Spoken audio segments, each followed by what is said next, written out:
a bad dream? Maybe it was a bad dream that woke you up in the middle of the night. You were sweating, trying to catch your breath. Right, we've all had them. So there's something I've noticed about bad dreams, and it's that they all come to an end. Maybe it went like this. One moment you're running from a huge monster as fast as you can, and out of nowhere some quicksand pops up, and you start sinking. So now that monster is about a foot behind you, and it's right before he grabs you that you wake up. And you think you're safe. Then you turn your head to the side, and Drake and Rihanna are sitting there eating sushi. And you're like, didn't they break up? Then that monster jumps out the closet and bites Drake's head off, so you start screaming. So your mom comes running into your room as fast as she can to wake you up, so that you can know that it was all just a bad dream. I like to think of the trials in our lives as bad dreams, because we're constantly being chased by monsters. We got stress, temptation, and mainly the devil.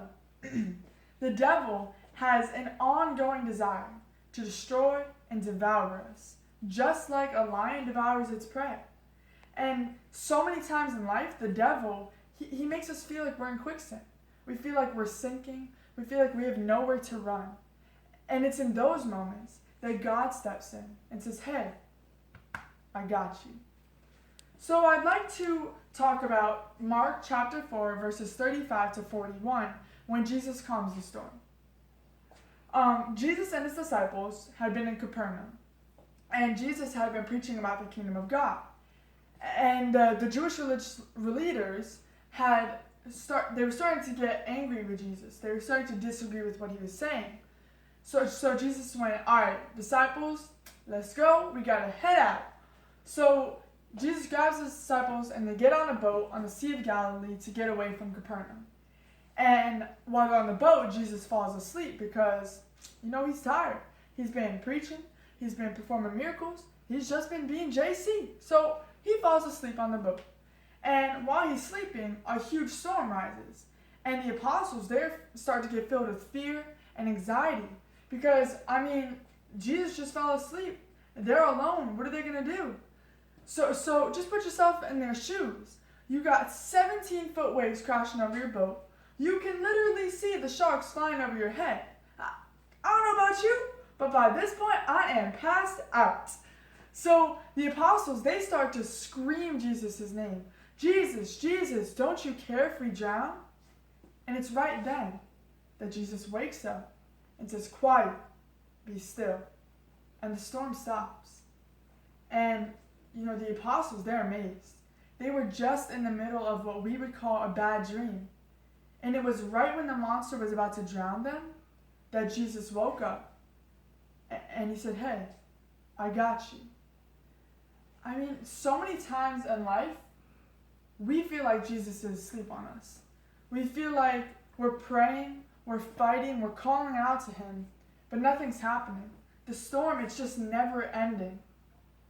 But I want you to take a moment and look at the first line of this gospel reading, which is, let us go to the other side. I think that what Jesus is trying to tell us is that in life, there are going to be bad dreams, there are going to be storms, and there are going to be monsters. But on the other side of that storm is the peace and the comfort of God's love. We should find comfort knowing that God is in our boat. He's on our side and that he will never abandon us. You see, in order for the apostles to get to the other side, they first have to get through a storm, possibly the worst bad dream of their lives. But God says to them, hey, don't worry, I got you. He said, let me be your dream catcher. Let me save you from the storm. I'm bigger than your fears. Look in the Bible. 365 times it says, do not be afraid. That's one time for every day of your life. That's one time for every day of the year. That's just God saying to you, do not be afraid. I got you. You're in my arms. Nothing can hurt you when you're in my arms. Because, guys, at the end of the day, we're all human beings and we live on earth. Bad things are bound to happen. And to be honest with you, most of these bad things we really can't prepare for. But what we can do is find faith in God, knowing that no matter what, He is always on our side, and He will always carry us through the storm. God's saying, just keep fighting, just keep praying, just keep your faith in me, and I will get you to the other side. So the next time the devil looks at you and says you cannot handle the storm, you turn around, you look him in the eyes, and you say, with God on my side, I am the storm. So just remember that God's got you.